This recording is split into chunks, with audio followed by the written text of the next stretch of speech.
स्वामी समर्थ. कसे आहेत तुम्ही सगळे? मस्त आहेत ना? मस्तच राहत. चला आपल्या नवीन एका व्हिडिओमध्ये तुमचं सगळ्यांचं मनापासून स्वागत आहे.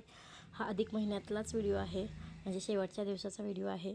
आज शुक्रवार होता माझा, तर तो म्हणजे छान असे सकाळी सकाळी देवपूजापासूनच सुरुवात केली मी व्हिडिओची. का तर माझा जसा दिवस म्हणजे प्रसन्न समाधानीचा आणि सुख समृद्धीचा जातो, तसंच तुमचा पण दिवस जावो, त्याच्यामुळे मी देवीच्या दर्शनापासूनच आज व्हिडिओची सुरुवात केली आहे. तर चला मग इथं ना सकाळी सकाळी अधिक महिना असल्यामुळे इथं शिवानी साडी घ्यायला आली होती. मी तिला म्हणत होते की नको शिवानी, नको शिवानी, पण शिवानी काही कोणाचं ऐकत नाही. एकदा तर तिच्या डोक्यात कोणती गोष्ट बसली तर ती काही कोणाचं ऐकत नाही. आणि जिथं साडी विकणार होती तर तिथंच ती पण बसली होती. तर ती म्हणत माझा व्हिडिओ करू नका, सगळ्यांना वाटेल की मीच साड्या विकणारी आहे का काय, मीच साड्या विकणारी आहे का काय, असं चालू होतं तिचं. जेव्हा ती होतं ती व्हिडिओ का करू नका, तिचं काही कोणी ऐकलं नाही, लावलाच होता. कारण त्याच्यापेक्षा इतकी गर्दी होती ना, ती साड्या काही दाखवत नाही. शिवानी चालत बसली आणि स्वतःच्या साड्या बघत होती. त्याच्यामुळे साड्या काही पसंत येत नव्हत्या. हे घेऊ का, ते घेऊ, ते घेऊ का, हे घेऊ, चालू होतं तिचं. आणि तुम्ही म्हणत असाल की शिवानी काही कुठं कामाला जाते का, तिच्याकडे पैसे कुठून येतात? हो, ती पण स्वतःच काम करते. तिच्या स्वतःच्याच पैशाने ती साडी घेतली होती, कारण ती काही बसून राहत नाही, काहीतरी कंटिन्यू काम करते. त्याच्यामुळे तिच्याकडे पैसा येतो आहे. तुम्हाला तर माहिती आहे ते तिच्याकडं पार्लर निम्मं झाल्यामुळे थ्रेडिंगला वगैरे बायका बऱ्याच येतात, म्हणून तिची बऱ्यापैकी कमाई होते. तर त्यातूनच मला एक आणि काकूला 1-2 साड्या तिने घेतल्या होत्या. खरंच मला केल्याच्यानंतर काकूला ते कोण करणार आहे, कारण त्यांना पण मुलगी नाही. त्यांना जर मुलगी असती तर त्यांची मुलगी आजवटीचं सामान वगैरे सगळं घेऊन आली असती. मग त्यांना पण अवघड म्हणजे बेकार वाटायला नको, त्याच्यामुळे माझ्याबरोबर त्यांना पण साडी घेतली होती. काकू तर नकोच म्हणत होत्या, पण म्हणलं नको, तसं नसतं, मला केलं आणि त्यांना ठेवलं तसं नाही बरोबर वाटत. त्याच्यामुळे त्यांना पण साडी आणली. तर ती साडी काही मी आताच दाखवली नाही, तुम्हाला पुढे दाखवली मी साडी कशी आणली. तर इथं बाहेर काम करायला चालू होतं. सहज पण एखादं काम करायचं म्हणलं ना, तर आमच्या नवऱ्याचं काम काही असं तसं नसतं. ते केलं तर चांगलंच करायचं, नाही तर मग करायचंच नाही, असं त्यांचं असतं.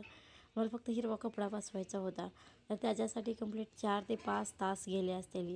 एवढा टाईटमध्ये आणि छान असा कपडा त्यांनी बसवला होता. मी आता पुढच्या व्हिडिओमध्ये दाखवेल, कारण या व्हिडिओमध्ये मी काही तो शूट घेतला नाही आहे पडद्याचा, त्याच्यामुळे पुढच्या व्हिडिओमध्ये दाखवेल मी. तर इथं पोरींचा स्वयंपाक चालू होता पुरणाचा.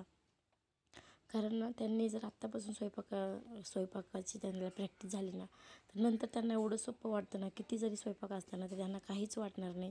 त्याच्यामुळे ना मी पुरणाच्या स्वयंपाकापासून सगळं त्यांना शिकवलेलं आहे. नाहीतर मग काय होतं ना, कारण मीच ते दिवस काढलेले ते. मला आमच्या आईच्या घरी काहीच मी काम केलेलं नव्हते, मला काहीच स्वयंपाक येत नव्हता. म्हणून मला इतकं जड गेलं लग्न झाल्याच्या नंतर. आपण किती बी जरी जग आता पुढे गेलं आहे म्हणलं ना, तरीच तर पोरींना हा स्वयंपाक यायलाच पाहिजे. नाहीतर मग सारखं आईचंच नाव निघतं, बाकी कोणाचं नाव निघत नाही, पण आईचंच नाव पहिल्यांदा निघतं. पहिल्यापासूनच परंपरा चालत आली आहे. तर असो, आता मला इथं पोथी वाचायची होती. आता मग एवढ्यासाठीच कसं शिवायला बसलं की हे राहून जाईल, असंच गिऱ्हाईक येणार लगेच आहे कस्टमर न्यायला. त्याच्यामुळे ना आता एवढं शिवून घेणार आहे मी आणि मग नंतर हे करणार आहे. तोपर्यंत आता इकडं चालू आहे काम ह्यांचं. हे बघा, इकडं चालू आहे काम करायला. म्हणून तर नाजी त्याच्या मध्ये मध्ये येऊन बसतो इथं. आता शिवायचं कसं? इथं येऊन बसल्यावर मिशन शिवाय दुसरीकडे जागा भेटत नाही. माझं बाळ इथं बसलंय. हो, कुठे गेलं एकटी आहे? माझं बाळ त्याला दुसरीकडे जागा भेटत नाही. उठलं सुटलं मिशनवर येतो इथं. मग मला शिवायचंय. घालायचं हातामध्ये. पहिल्या मांजरानं असंच ह्याच्यामध्ये हात घातला होता, कसं अडकलं होतं बोट त्याच्यामध्ये. पप्पी देते कसं बघा. घ्या पप्पी. अरे बाळा, नग म्हणते आता भास्कर, बघा बाद झालं म्हणते आता. भास्कर कंटाळून गेलं ते सुद्धा. Bye bye. हाय. बसा तिकडंच. हाय आणि बाय बंद पडलंय. उठ बाबा, आता मला शिवू दे बाबा. तुला वाचायची होती ना पुती? आता एवढा गोट करायचा ना ब्लाऊजचा. ती यायला लागली न्यायला.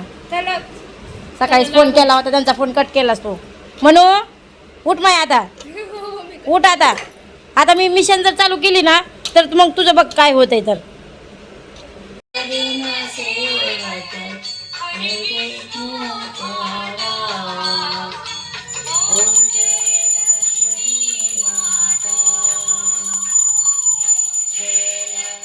त्याच्या अगोदर ब्लाऊजचं थोडंसं काम राहिलं होतं, तरी पूर्ण कंप्लीट करून घेतलं. नंतर पोथी वाचली. मी काय करते माहिती काय, वैभव लक्ष्मीची पूजा आहे ना, ती सकाळीच मांडून ठेवते, म्हणजे दिवसभर लक्ष्मीचा वास आपल्या घरात राहील त्यासाठी ना मी सकाळी सगळी पूर्वतयारी करून ठेवते आणि संध्याकाळी फक्त आरती उदबत्ती आणि पोथी वाचायची. तरी तर म्हणजे आमच्या तिने गाडीवर असल्यामुळे ना सहसा शक्यतो पूजा मांडल्याच्या नंतर घरी कधी नसतात. पण आज होते. घरी असले ना तर काकूची मिठी असते की आधी पाया पडणाऱ्याच्या मिठी असते काकूची. त्याच्यामुळे मी पाया पडली आणि नंतर मग त्यांना कुंकू लावली.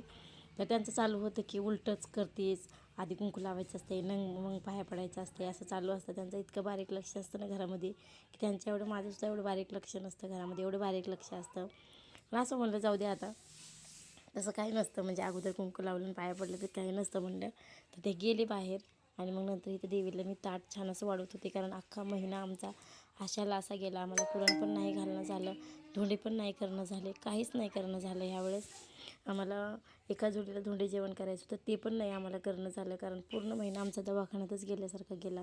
शेवटचे फक्त 2 दिवस राहिले होते. म्हणजे पूर्ण महिना अशाला असं नको घालायला आपल्याला, नाही तर नाही कमीत कमी देवाला तरीच दिलंच पाहिजे, गाईला देवाला तरी धोंडेदान हे करायलाच पाहिजे. म्हणून छान असं देवीला मी ताट वाढून घेतलं पूर्ण. आणि नंतर मग आमचा पण ओटी भरायचा कार्यक्रम केला.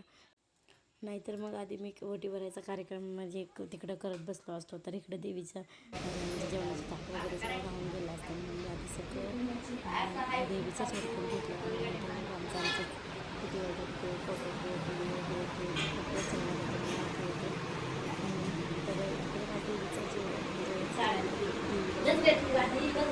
जेवण ताट वगैरे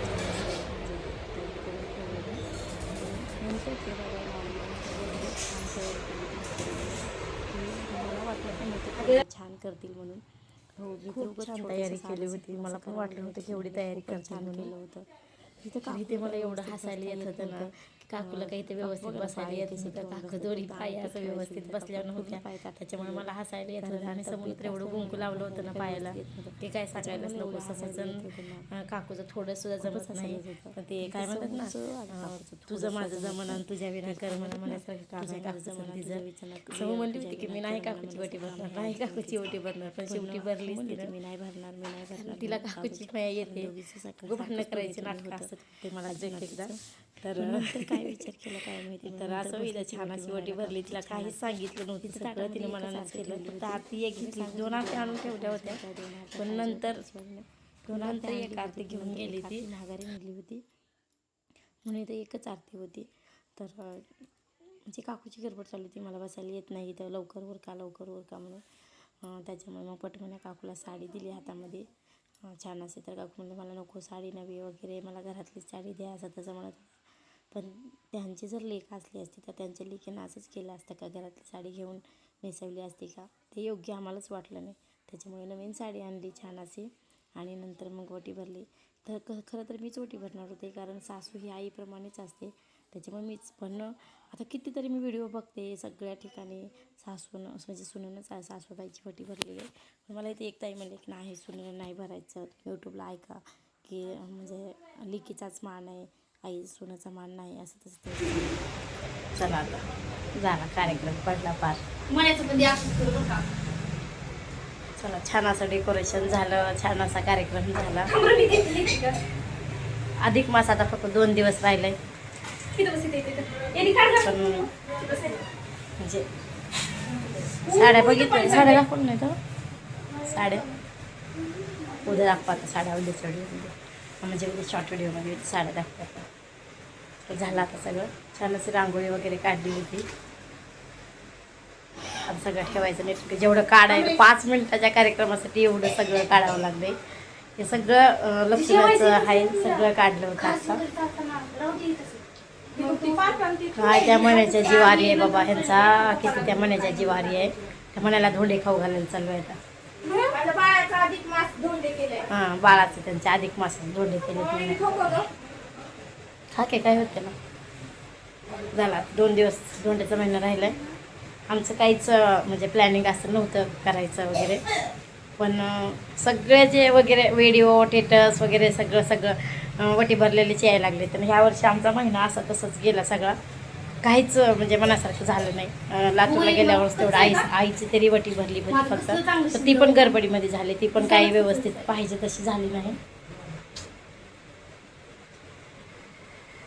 त्यात पण आम्ही इकडे गेलो तिकडे गेलो. त्यामध्ये बहिणीला नीटनेटकी व्यवस्था कर म्हणलं, तिनं काय केली नाही व्यवस्था. आल्याच्या नंतर नुसती गडबड झाली. पण आता हिथं मात्र सगळं व्यवस्थित झालं. सगळं मनासारखं पोरींनी केलं होतं. तरी पण मी पोरींना नको होय चालू होतं आमचं. पण त्यांनी काही ऐकलं नाही. त्यांच्या जे मनात होतं तेच त्यांनी केलं. पण झालं आता. अधिक महिना लागलं ना, प्रत्येकाचं बघितलं ना तर आपल्याला वाटतं बाबा आपण पण कोणाला तरी करायला पाहिजे. कारण की आमचा महिनाच हा म्हणजे खूप बेकार गेला. त्याच्यामुळे आम्हाला काहीच नाही करणं झालं. पण आज कसं तरी केलं, थोडंफार झालं आज व्यवस्थित मनासारखं. पुरण वगैरे सगळं पोरींनी स्वयंपाक केला. मी फक्त पुरण वाटून द्यायचं फक्त काम केलं आहे, कारण त्या कंटाळा करतात त्याच्यामुळे. तर चला, असा होता आमचा आजचा कार्यक्रम. छोटासा व्हिडिओ कसा वाटला नक्की कमेंट सांगा. व्हिडिओ आवडला असेल तर एक लाईक नक्की करा. आणि आता आम्हाला जेवण करायचं तिथंच जेवण पण करायचं, त्याच्यामुळे पाठीमागलं काही काढायचं नाही आहे. आताच इथलं सगळं काढायला चालू आहे आता व्यवस्थित. आणि फुलं मेन काहीच भेटले नाही आम्हाला. फक्त कसं जेवढं घरातलं सामान होतं त्याच्यापासूनच छोटंसं डेकोरेशन केलं होतं आणि छोटीशी रांगोळी काढली होती. तर अंबान्यांना सारखं रांगोळी मोडत होता. इथली तरी ठेवली कसं त्याला किचनमध्ये कोंडावून ठेवलं होतं, तरी ते तिथली मोडली रांगोळी थोडीशी मोडली. आणि आता मळ्याचं धोंडे खायला चालू आहे आमच्या. धोंडे खातोय तो, त्याला पण खूप आवडलेत माहिती का. कसा खातोय बघा, दिसत नाही. डोळ्यातून कसं पाणी खातोय, त्याला किती तरी खाऊ वाटायला लागली. दीदी ह्याचं दुधाची वाटी आण ग. म्हणे खाते आता. दीदी तर चला मग आता व्हिडिओ बराच मोठा होईल. दुधाची आता आम्ही व्हिडिओचा एंड करतो. जेवणाचं ताट पण आलं आमचं बघा. या नाही ताट आण त्याची जेवणाचं. वाटी आण दुधाची. ही आमटी अशी कशी झाली ना? घट्ट केली जास्त, पाणी वाचायला पाहिजे होतं. मग पुन्हा अशीच होत असते, म्हणून मग आमची पातळ करावी लागते. येळवणाची जी आमटी आहे ना ती नंतर घट्ट होते थंड झालीच नंतर. हे बघा पोरींनी केलेला स्वयंपाक. आज पूर्ण स्वयंपाक त्यांनी केला, मी काहीच केलेलं नाही आहे. फक्त मी पुरण फक्त वाटून दिले. बाकी धोंडे करण्यापासून सगळं पोरींनी केलेलं आहे आज. तर चला आता आमचं ताट आलं जेवणाचं आणि आता जेवण करतोय. चला मग आता बाय बाय. श्री स्वामी समर्थ. तर चला, असा होता आजचा व्हिडिओ आवडला असेल तर व्हिडिओला एक लाईक नक्की करा. व्हिडिओला सबस्क्राईब करायला विसरू नका. तर चला, माझं जेवण चालू आहे, तुम्ही पण या जेवायला. तोपर्यंत बाय बाय. श्री स्वामी समर्थ. आणि स्वयंपाक खरंच छान झाला होता. बाय.